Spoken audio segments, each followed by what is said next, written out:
पंजाब केंद्रीय विश्वविद्यालय बठिंडा के मैरीन बायोलॉजिस्ट द्वारा काई की एक नई किस्म की खोज की गई। काई की ये किस्म अंडमान और निकोबार द्वीप पर खोजी गई है।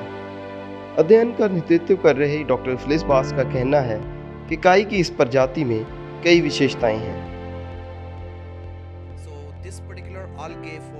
ये एल्गी जिसके बारे में आप जानना चाहते हैं, इसे एसेटेबुलेरिया जलेकन्नेका कहते हैं। ये एल्गी मुझे अंडमान एंड निकोबार आइलैंड से मिला। मेरे स्टूडेंट्स खेमचंद सैनी और अरविंद और डॉक्टर कृति गुप्ता जो असिस्टेंट प्रोफेसर और एचओडी हैं डीएवी कॉलेज में, और प्रोफेसर आर.के. कोहली जो हमारे वाइस चांसलर हैं, हम सब ने मिलकर इस एल्गी पे काम किया है। हमने कई अध्ययन करे। इलेक्ट्रॉन माइक्रोस्कोप की स्कैनिंग और डीएनए सीक्वेंसिंग से हमें पता लगा कि ये एक नई किस्म की प्रजाति है।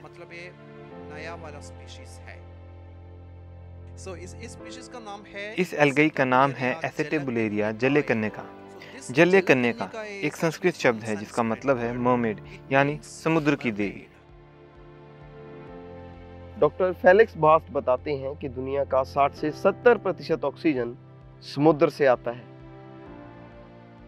इसीलिए एल्गी का होना मानव जीवन के लिए काफी महत्वपूर्ण है। जब भी आप किसी पेट्रोल पंप पर जाते हैं तो जो अलग सी सुगंध आपको आती है वो एल्गी की होती है। पेट्रोल कुछ नहीं मगर एल्गी के मरने के बाद उत्पन्न होने वाला फॉसिल फ्यूल है जो कि कई करोड़ों सालों में बनता है, जिसे हम आज पेट्रोल या डीजल कह देते हैं। अब हमारी कोशिश है कि हम जान पाएं कि इस नई प्रजाति की एल्गी में किस तरह की बायोकेमिकल्स कंपाउंड है, और हम एक anti cancer component patent file करने की भी कोशिश कर रहे हैं।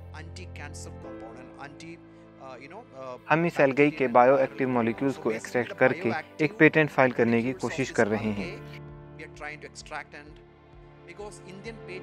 क्योंकि इंडियन पेटेंट नियम जीवित जीवों के पेटेंट के लिए मान्य नहीं है। ज़्यादातर देशों का मानना है कि जीवित जीवों पर पेटेंट नहीं किया जा सकता क्योंकि इन पर मानव का नहीं, प्रकृति का हक है।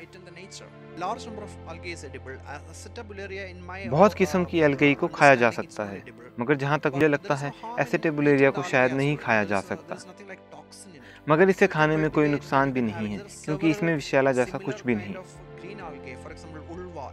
कई ग्रीन एल्गी जैसे उल्वा और मोनोस्ट्रोम को उगाया जाता है क्योंकि उनका सेवन हो सकता है, और एल्गी को उगाना भी बहुत आवश्यक है। एल्गी को उगाने के लिए फ्रेश पानी की भी आवश्यकता नहीं है। ये बहुत आसानी से उगाया जा सकता है। इसके लिए कोई फर्टिलाइजर या पेस्टिसाइड की जरूरत भी नहीं है।